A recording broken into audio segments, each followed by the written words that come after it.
So high বন্ধুরা, কেমন আছেন? আশা করি সকলেই ভালো আছেন।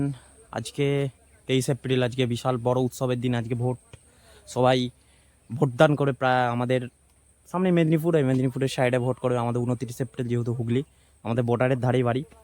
আর আজকে এই গরমে ভোটের সময় সবসময় গরম হবে, মানে উত্তপ্ত উত্তপ্ত। তো একদম সুন্দর প্রাকৃতিক পরিবেশের মাঝখানে আমি একদম, চারিদিকে গাছ, আর এটা আমাদের পুকুর ছিল, প্রচুর পরিমাণে মাছ হতো, কিন্তু এখন আর হয় না।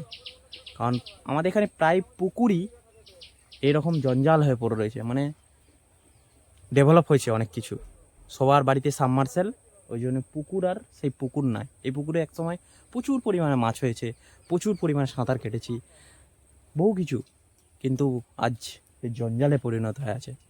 সবার বাড়িতে সাবমার্সেল, কারো জলের অভাব নেই, কেউ এইদিকে রক্ষণাবেক্ষণ দেয় না।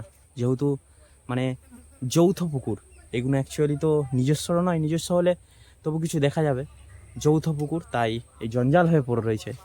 কেউ তার রক্ষণাবেক্ষণের করে না, কারণ যে যার সে তার এখন কোনো প্রবলেম নেই সেই জন্য।